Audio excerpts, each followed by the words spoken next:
واحد ساعات كده بيشوف حاجات عجيبة جدا. واحنا نايمين لقيت هاشتاج، صحيت من النوم لقيت هاشتاج إقالة محمود الخطيب. قلت يا نهار أبيض، الخطيب عمل إيه؟ ده احنا يا دوب لسه نايمين وصاحيين، لا يكونش عمل حاجة الفجر مثلا. دخلت أشوف إيه إقالة محمود الخطيب ليه. يعني الهاشتاج اللي على تويتر اللي ضرب يعني بفوق ال 8-10 آلاف بني آدم عاملين هاشتاج على تويتر ومتصدر إقالة محمود الخطيب.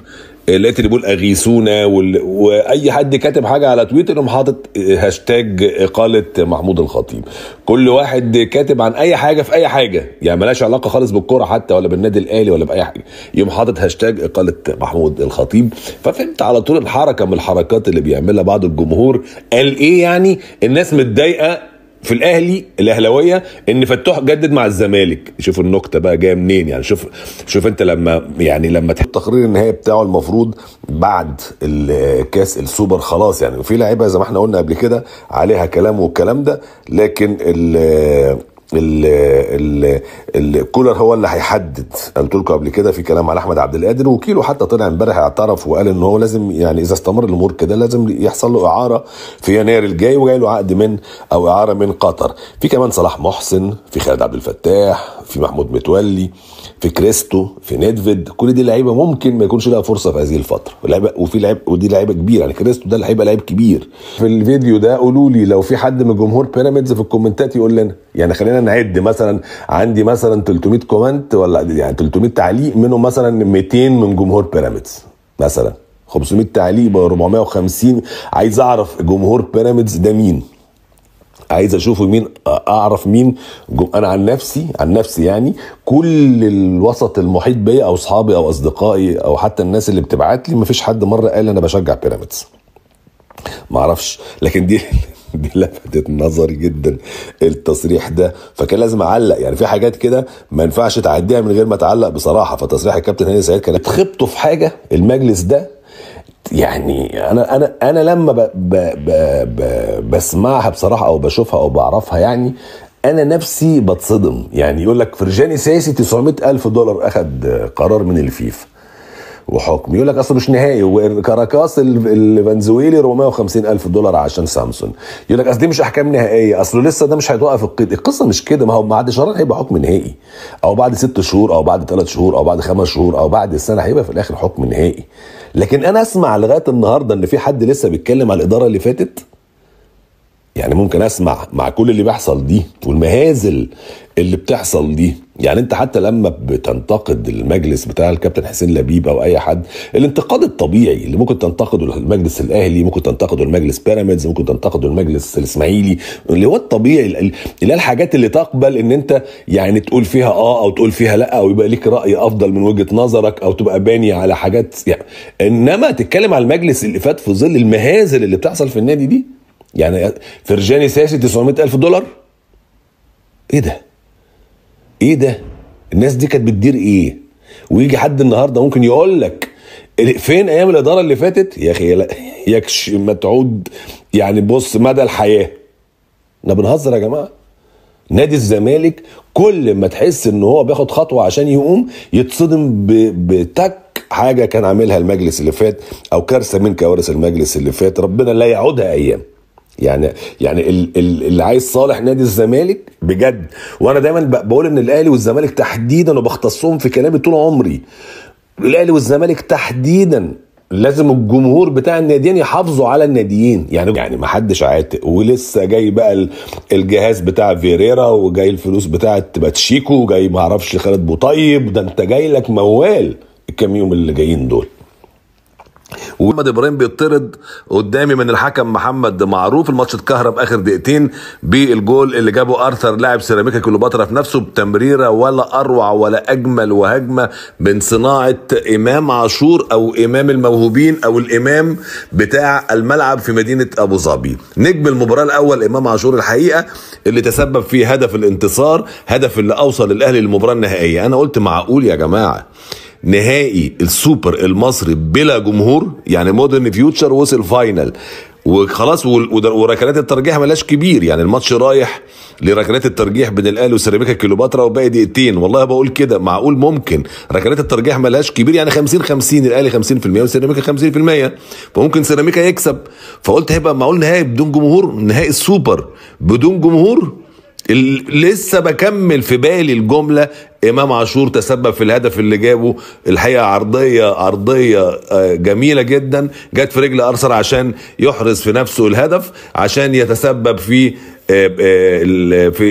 فوز النادي الاهلي 1-0. فوز مستحق للنادي الاهلي ومباراه كبيره الحقيقه، ما حدش ينكر ليه سيراميكا كليوباترا اللي عامل مباراه ما ارهبوش ابدا اسم النادي الاهلي. حاول ايمن الرمادي مدربه ان هو يخلق لنفسه فرص، ولعب فعلا على الهجمه المرتده خصوصا في الشوط الثاني، وكان خطير. اصابه محمد الشناوي قلقت الاهلاويه. الشناوي كان قبلها شايل جول من انفراد تقريبا، لكن الحقيقه مصطفى شوبير لم يختبر بالشكل الحقيقي. يعني كان بيحاول سيراميكا كليوباترا يلعب على الهجمات المرتده، لكن ما فيش خطوره حقيقيه حصلت على مرمى مصطفى شوبير. التشكيل كان غريب بالنسبه للنادي الاهلي، يعني بدأ بعمرو السوليه، بدأ بكريم فؤاد، بدأ بطاهر محمد طاهر فرود. كان تشكيل غريب جدا من بدايه المباراه. وكان الشوط الاولاني الاهلي افضل بكتير، كان مسيطر اكتر على المباراه، مسيطر اكتر على نص الملعب، لكن كان باين الاجهاد الحقيقه على اللعيبه، وكان باين الاجهاد كمان مع انطلاقه الشوط الثاني. اخر الشوط الثاني كالعاده مارسيل كولر التغييرات بتاعته، وبعدين عمل تغييرين. التغييرات اللي عملها طبعا مش هتكلم على مودست، لانه صعب جدا ان انا اتكلم على مودست، لان مودست يعني مفيش خالص بصراحه. حاجه مدهشه، يعني حاجه مدهشه ان يبقى في اصرار كبير جدا من مارسيل كولر على هذا اللاعب. يعني طاهر محمد طاهر يخرج ينزل كهربا، حتى الكاميرا المخرج بتاع المباراه كان بيحط صوره كهربا اكتر من مره عشان يبين هو نفسه مندهش مخرج المباراه ازاي كهربا مش هو اللي ينزل، واللي ينزل مودست المهاجم بتاع النادي الاهلي، او المهاجم اللي هيرحل عن النادي الاهلي ان شاء الله باذن الله في انتقالات يناير. وانا بقول لكم خبر اهو، انه الكابتن محمود الخطيب طلب من شركه الكوره ومن لجنه التعاقدات ومن لجنه التخطيط ومن كولر ومن اي وكيل واي حد سامعني، لو عنده عرض المودست يمشي وببلاش. يعني الاهلي مش هياخد فيه فلوس ال6 شهور اللي باقيين دول، اهم حاجه يمشي وخلاص. يعني الاهلي عايز يمشيه كده بدون خسائر، وكفايه خساره ال6 شهور او خساره راتب ال6 شهور. المباراه انتهت زي ما احنا عارفين 1-0. حاول يعمل نوع من التنشيط كده في الهجوم، نزل زي ما قلت لكم حسين الشحات، كمان نزل مودست في الهجوم، نزل كمان خالد عبد الفتاح عشان يلعب باك ليفت مكان علي معلول. برضو نتيجه الاجهاد اتصاب ياسر ابراهيم ونزل رامي ربيعه، ففي التغييرات اضطراريه زي الشناوي وياسر ابراهيم، والثلاث تغييرات التانيين الشكل ما اتغيرش قوي. الاهلي لعب يعني بالاسم، وطبعا الاجهاد كان واضح جدا، ويبين ان كان مارسيل كولر عنده كل الحق في انه هو يعني يطلب تأجيل المباراة ولو 24 ساعة. لكن طبعا ظروف مجلس ابو ظبي زي ما احنا عرفنا كده، انهم عندهم السوبر بتاع الامارات يوم الجمعة، وعندهم بعد كده السباق بتاع الشيخ زايد، يعني ماراثون الشيخ زايد، فما كانش عندهم وقت ابدا ان هم يأجلوا المباراة يوم. فوز الاهلي وصلوا للمباراة النهائية. طبعا مودرن فيوتشر عمل مباراة كبيرة قدام بيراميدز، كسر مناخير بيراميدز. عارف انت الجمله كده، كسر مناخير بيراميدز، لانه بيراميدز تحول لفريق مغرور. يعني طول الوقت الناس بتقول سكواد سكواد سكواد، ولعيبه ولعيبه لعيبه، سكواد سكواد سكواد. وانا قلت هنا اكتر من 10 مرات في حلقات كتير، طول ما باتشيكو المدير الفني البيراميدز لا يمكن بيراميدز يكسب بطوله، لانه مدرب غير شجاع مع لعيبه كويسه، فمش لا يمكن هيدي ابدا، ولا يمكن هيقدر يكسب بطوله. وده اللي حصل في مباراه مودرن فيوتشر. مدرب مودرن فيوتشر راجل يعني الحقيقه عملي جدا، الراجل البرتغالي ده راجل عملي جدا. جاله على فكره تليفون في المؤتمر الصحفي من مورينيو وكلمه، قال انا مش هقول قال ايه، لكن هكلمه بعد المؤتمر الصحفي في لقطه طريفه جدا.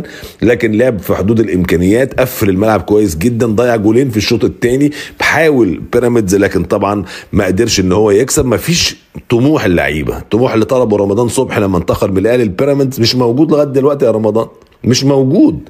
فوصلوا لركلات الترجيح. تخيلوا يلعبوا كل فرقه هذا العدد من ركلات الترجيح، لعبوا 17 ركله ترجيح، يعني رقم رهيب جدا عشان يكسب مودرن فيوتشر 14-13 بركلات الترجيح بعد ما انتهت المباراه بالتعادل السلبي بين الفرقتين.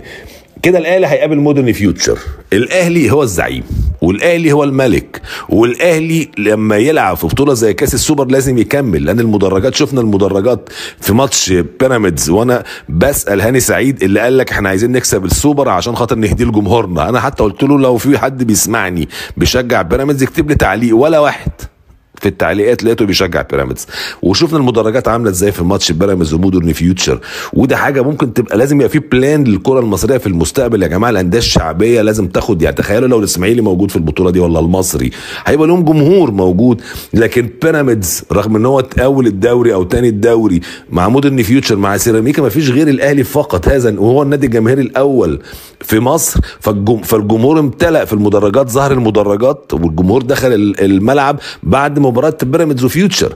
فشفنا يعني قلت ازاي الجمهور ده مش هيوصل للمباراه النهائيه. الاهلي وصل للمباراه النهائيه عشان يكتمل نجاح السوبر المصري بالجمهور المتوقع ان هو يملأ هذا الاستاد في مدينه في اماره ابو ظبي. الحقيقه تنظيم رائع وشغل رائع، ورغم ان المستوى الفني للمباراتين يعني متوسط، سواء مباراه بيراميدز او مودرن فيوتشر مستوى اقل من المتوسط، مباراه الاهلي وسيراميكا مستوى متوسط. ولازم اوجه تحيه تاني لفريق سيراميكا كليوباترا والايمن الرمادي على المجهود اللي قدموه وعلى الرغبه الحقيقه في ان هم يكسبوا النادي الاهلي. مارسيل كولر، يعني انت هتفكر في مارسيل كولر او تتكلم عنه بطريقتين. الطريقه الاولى تقول ازاي ما لعبش بنفس التشكيل بتاع مثلا الثالث والرابع بتاع الميداليه البرونزيه، الثالث والرابع بتاع كاس العالم للانديه. انا توقعت كده. وبعدين تقعد تفكر لما تشوف حاله اللعيبه والاجهاد اللي عليهم، هتقول يمكن معاه حق فعلا. فين مروان عطيه؟ ده بعيد تماما مروان عطيه، يعني مش موجود. كهربا مش موجود. حسين الشحات ما بدأش. في علي معلول خرج بالاجهاد. الشناوي ما قدرش يكمل. تخيلوا الشناوي اللي ما بيقعدش دقيقه، بيرفض ان هو يقعد دقيقه، ما قدرش يكمل. يعني بعد 35 دقيقه كان بيتغير. ياسر ابراهيمي المجهود الرهيب اللي عمله في كاس العالم للانديه والمجهود الرهيب اللي عمله في المباراه بتاعه السوبر النهارده برضه خرج من المباراه نتيجه شعوره بالاجهاد والاصابه. فلما تيجي تفكر بالطريقه دي تقول لا لا لا لا, لا ما ينفعش. ازاي يعمل كده؟ التحفظ على كولر. انا مش متحفظ على فكره على التشكيل اللي هو بدا بيه، لان هو اضرب حاله لعيبته في الاجهاد اللي موجود ده. احنا بنتكلم واحنا مش جوه الفرقه، لكن ممكن يبقى لعيب فعلا مش قادر، فهو اضرب ده. لكن مودست ينزل وكهربا يفضل قاعد على الدكه؟ لا يا جماعه. ان محمد طاهر يبدا فرود صريح وكهربا قاعد على الدكه؟ لا يا جماعه. انا توقعت ان كهربا يستفيد بيه 30 دقيقه 35 دقيقه في الشوط الثاني، انما ما نزلش وهو مصر على مودست اللي الحقيقه لا يليق ابدا مستواه بالنادي الاهلي، مع ان جات له فرصتين للتهديف، يعني ما قدرش ان هو طبعا يسجل لانه مش جاهز ابدا للتسجيل، لسه ما عندوش ثقه في نفسه. الاهلي وصل المباراه النهائيه، الاهلي بيواصل تالقه، الاهلي زعيم فعلا الانديه، والمدرجات بتقول كده، الاعلام بيقول كده، النقل التلفزيوني بيقول كده، كل الامور المحيطه بكاس السوبر بتقول ان الاهلي هو زعيم هذه البطوله بالشغل اللي بيحصل وبالتمكن اللي عليه لاعيبته حتى وهم مجهدين وحتى وهم مش في حالتهم في مباراه النهارده، الا ان الاهلي عنده حد ادنى من التراجع الفني والبدني، يعني عنده حد ادنى، ما بينهارش الاهلي ابدا، ودي من سمات طبعا الفرق الكبيره. شفنا خالد عبد الفتاح، استغربت برضو في تغيير خالد عبد الفتاح انه نزل وما نزلش كريم الدبيس، لكن يمكن هو عامل حسابه اكتر ان خالد عبد الفتاح اداء الدفاعي احسن من كريم الدبيس، وهو عارف انه سيراميكا كليوباترا هيلعب على الهجمه المرتده في الشوط الثاني، وهيهتم اكتر باللعب والنقل السريع في الثلث الاخير من دفاع النادي الاهلي.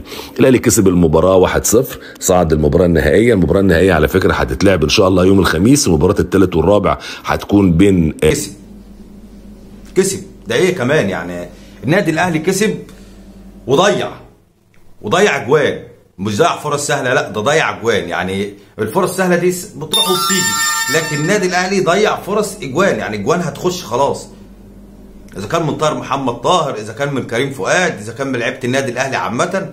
فالنادي الاهلي ضيع فرص حقيقيه قدام المرمى، اجوان قدام المرمى. ايه بقى الاستاذ عمرو اديب مش عاجبه؟